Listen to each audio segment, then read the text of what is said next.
అమృతాత్మ స్వరూపులైన మీ అందరికీ మీ తల్లి అవ్యాజ్యమైనటువంటి మాతృప్రేమనందిస్తూ, లోకాల కోట్లను పరిపాలించేటువంటి తల్లి గంధద్వారాం దురాదర్శాం అన్నాం. దురాదర్శం అనగా తల్లిని సమీపించుటకు అందరికీ సాధ్యం కానటువంటి విషయము అని అర్థం. తంత్రాదులతో ఇతర ఏ విధములైనటువంటి వానితో తల్లిని చేరలేరు. అనన్యమైనటువంటి ప్రేమతో, అనన్యమైనటువంటి భక్తితో, నిష్కల్మషమైనటువంటి స్వచ్ఛాంతరంగంతో తల్లిని సమీపించడం సులభ సాధ్యమవుతుంది. అందుకే కలియుగంలో ఉన్నటువంటి మానవులు స్వచ్ఛమైనటువంటి భక్తితో, మాతృప్రేమతో తల్లిని ఆరాధించినప్పుడు తల్లికి బిడ్డలకు మధ్యలో ఉన్నటువంటి అవినాభావమైనటువంటి సంబంధాన్ని మానవులను సృష్టించిన సాక్షాత్తు ఆ బ్రహ్మదేవుడే వర్ణించలేడట. ఈ విషయం మనం గతంలో చెప్పుకున్నాం. బ్రహ్మదేవుడు మానవునికి తన తలరాతను నుదుట వ్రాసి నీ కర్మను నువ్వు అనుభవించాలి అంటూ ఈ లోకానికి పంపించాడు. బ్రహ్మజ్ఞానులు, ఋషీశ్వరులు వారి దగ్గరికి వెళ్ళినప్పుడు వారు బ్రహ్మజ్ఞానాన్ని గురించి మాత్రం మాట్లాడతారు. ఆ స్థాయిని, మహోత్కృష్టమైనటువంటి ఆ స్వచ్ఛమైనటువంటి దివ్య స్థాయిని సామాన్య జనులందరూ అందుకోలేరు. అందువలన భక్తితో, ప్రేమతో అమ్మానంటూ భక్తుడు ఎక్కడో కూర్చుని తన పేద కుటీరంలో నిశ్చలమైనటువంటి ప్రేమతో అమ్మానంటూ పిలవగానే కన్నతల్లి తన బిడ్డ హృదయంలో ఉన్నటువంటి వేదనను గుర్తించగలదు. ఎక్కడో ఈ భూలోకంలో ఏదో ఒక మూల కూర్చొని అమ్మానంటూ హృదయంలో తల్లిని తలుచుకోగానే ఆ ఒక్క దివ్యమైనటువంటి పిలుపును తల్లి వినగలదు. ఒకవేళ నోరు తెరచి చెప్పకున్నప్పటికీ తల్లి బిడ్డ హృదయంలో ఏముందో ఒక్క కన్న తల్లి మాత్రమే గుర్తించగలదు.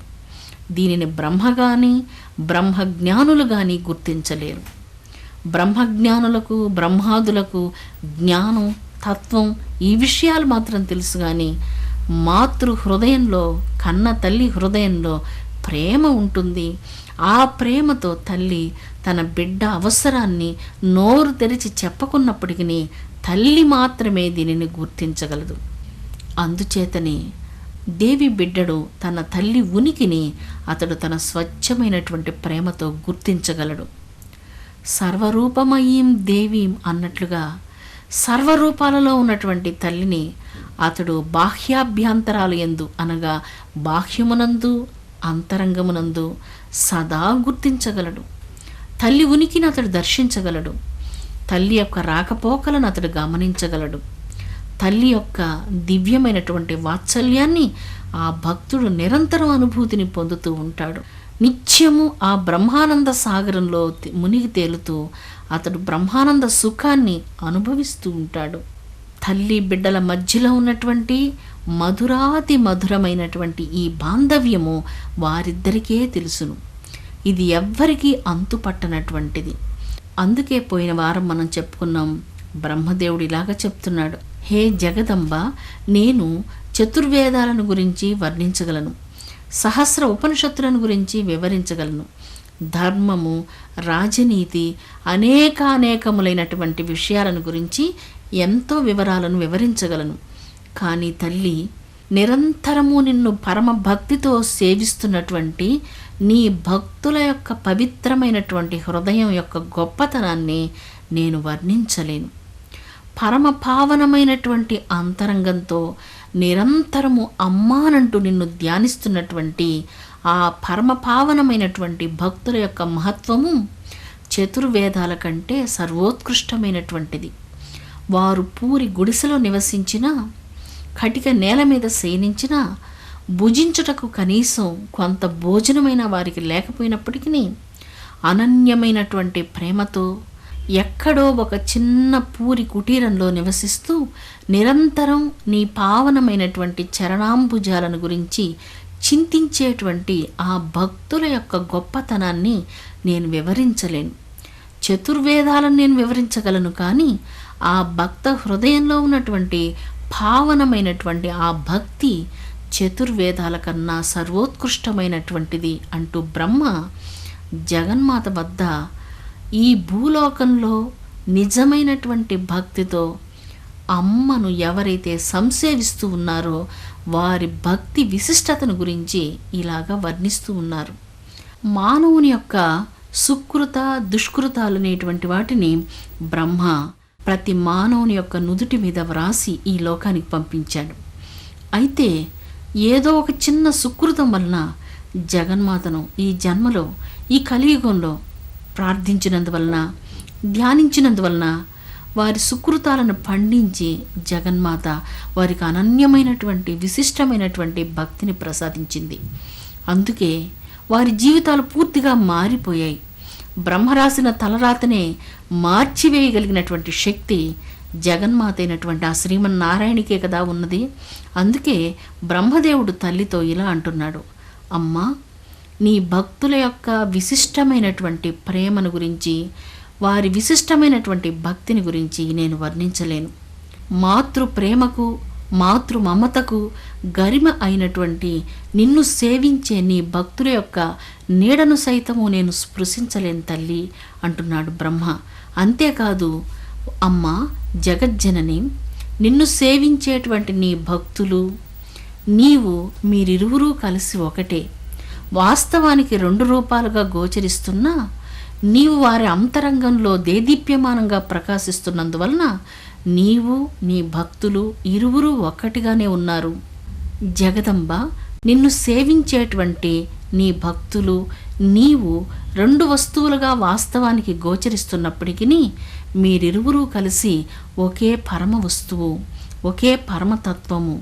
నీ గురించి నేను వర్ణించగలనా తల్లి అంటూ బ్రహ్మదేవుడు జగజ్జనని సేవించేటువంటి పరమ భక్తుల యొక్క విశిష్టతను గురించి ఇలాగా వర్ణిస్తూ ఉన్నాడు. గంధద్వారాం దురాధర్షాం అన్నటువంటి ఈ 9వ కళామంత్రంలో జగన్మాత అయినటువంటి శ్రీమన్ మహాలక్ష్మీదేవిని ఈ 9వ కళామంత్రంలో శ్వేత పుష్పాలతో అర్చించడం వలన ధనధాన్య సంపదలను వృద్ధి చేస్తుంది. శ్వేత గంధాన్ని తల్లికి సమర్పించడం, శ్వేత గంధాభిషేకం చేయటం, శ్వేత కమలార్చన, తామర గింజలతో తయారు చేసినటువంటి మాలికతో జపాన్ని చేయడం వలన ఈ మంత్రం సిద్ధిస్తుంది. ఈ మంత్ర సిద్ధి వలన సర్వాభీష్టాలు మానవునికి నెరవేరుతాయి. హృదయం పవిత్రమవుతుంది, సద్వాసనాభరితమవుతుంది. గంధం అన్నటువంటి తత్వం మన శరీరంలో పృథ్వీతత్వానికి సంబంధించింది, అనగా మూలాధార చక్రానికి సంబంధించినటువంటిది. మూలాధార చక్రము పృథ్వీతత్వము గంధస్వరూపమైనటువంటిది. గంధాన్ని ఘ్రాణశక్తి ద్వారా అనగా ముక్కు ద్వారా ఆఘ్రాణిస్తాం. అనగా పంచప్రాణాలలో 5 ప్రాణాలలో ప్రాణశక్తి మన యొక్క శ్వాస ద్వారానే జరుగుతూ ఉంటుంది. అనగా సూక్ష్మంగా యోగ రహస్యాన్ని గురించి ఇందులో వివరించి ఉన్నారు. ప్రాణాయామం చేయడం వలన జగన్మాతను ప్రాణాయామ పరాయణి అంటారు. ఎవరైతే ప్రాణాయామం చేస్తూ ఈ యొక్క కుండలిని శక్తిని మేల్కొల్పుతారో అటువంటి వారికి తమ అంతరంగంలో ఉన్నటువంటి సమస్త సుకృతాలను దుష్కృతాలను అన్నిటినీ నశింపచేసి వారి హృదయాన్ని వెలుగులమయంగా వనరించేటువంటి శక్తి శ్రీమన్నారాయణి అన్నటువంటి యోగ సూత్ర రహస్యం ఒకటి ఇందులో మనకు గోచరమవుతుంది. అందువలన ఈ గంధతత్వం అన్నటువంటిది మూలాధార చక్రానికి సంబంధించినటువంటిది. ఈ గంధతత్వం ఘ్రాణశక్తి ద్వారా మనం గ్రహించగలము. ఘ్రాణానికి ఇంద్రియము మన నాసిక. ఈ నాసిక ద్వారా మనం చేసే ప్రాణాయామంలో పంచప్రాణాలను నడిపించేటువంటి శక్తి ప్రాణశక్తి మనం ప్రాణవాయువు ద్వారానే లోనికి తీసుకుంటూ ఉన్నాం. ఈ ప్రాణము యొక్క శక్తి ద్వారా మనలో శ్వాస రూపంగా ప్రయాణం చేసేటువంటి ఈ శక్తి మూలాధార కుండలిని చేరి మూలాధారంలో ఉన్నటువంటి చైతన్య శక్తిని సుషుమ్నా నాడి ద్వారా ఒక్కొక్క చక్రాన్ని దాటిస్తూ హృదయ చక్రానికి తీసుకుని వచ్చి హృదయాన్ని పవిత్రీకరించేటువంటి శక్తి గంధద్వారామని చెప్పబడుతూ ఉన్నది. హృదయాన్ని పవిత్రీకరిస్తుంది, సకల దుష్కర్మలన్నిటినీ నశింపచేస్తుంది, స్వచ్ఛమైనటువంటి అంతరంగాన్ని ప్రసాదిస్తుంది. కుండలిని హృదయ చక్రాన్ని దాటి ఒక్కొక్క చక్రాన్ని భేదించుకుంటూ సహస్రారానికి చేరగానే కోటి సూర్య ప్రకాశమానమైనటువంటి తన స్వస్వరూప జ్ఞానాన్ని, బ్రహ్మానంద సుఖాన్ని అనుభవిస్తూ ఉంది. అందువలన యోగ శాస్త్రానికి సంబంధించినటువంటి పరమాద్భుతమైనటువంటి రహస్యం ప్రాణాయామం చేయడము అన్నటువంటి తత్వం ఇందులో ప్రబోధించబడుతూ ఉన్నది. అందువలన జగజ్జనని ప్రాణాయామ పరాయణి ఆ శ్రీమన్నారాయణి.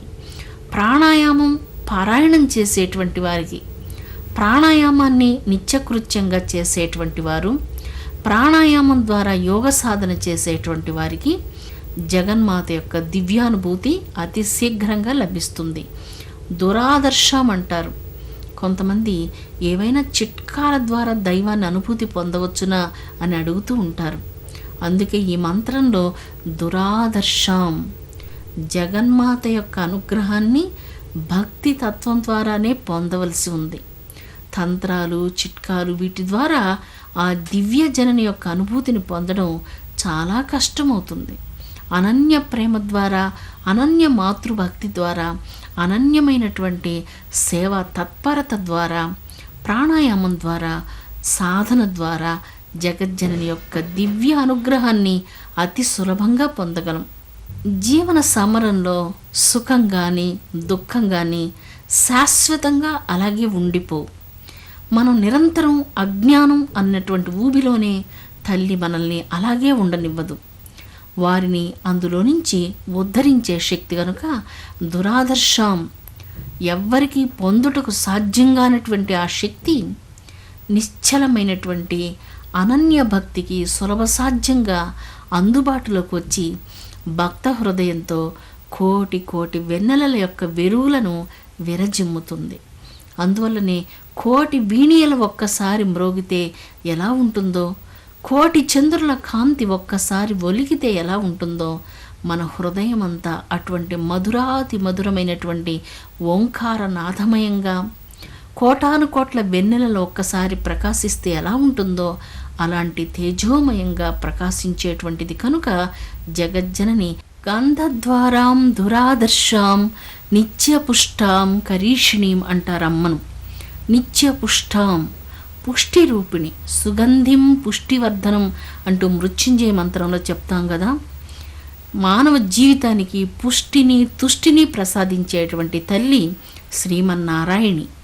ఆ శ్రీమన్నారాయణి కమల అనగా కమల స్వరూపమైనటువంటిది. కమల ఆలయంలో నివసించేటువంటి తల్లి ఆ జగజ్జనని. మహాపద్మ వనాలలో విహరిస్తూ ఉంటుంది. మహాపద్మ వనాలు అనగా మన శరీరంలో ఉన్నటువంటి సమస్త చక్రోపచక్రాలే మహాపద్మాలు. అటువంటి మహాపద్మ వనాలలో విహరిస్తున్నటువంటి తల్లిని, కమలకాంతి పాద కమలం కలిగినటువంటి తల్లిని, జగన్మాతను, శ్రీమన్నారాయణిని, కమల వదనంతో ప్రకాశించే తల్లిని, కమల నయనాలతో ప్రకాశించేటువంటి తల్లిని, పవిత్రమైనటువంటి కమల ఆలయంలో ప్రకాశించే ఆ కమలజను, కమల ముఖిని, కమలిని తల్లిని శరణు పొందుదాము. జగన్మాత విశ్వాల కోట్లన్నిటినీ తన కమల కాంతి నయనాలతో కాపాడి జనులందరినీ, సర్వప్రాణికోట్లను సర్వకాల సర్వావస్థలయందు సంరక్షించునుగాక. విశ్వశాంతి వర్ధిల్లునుగాక. ఓం శాంతి శాంతి శాంతి.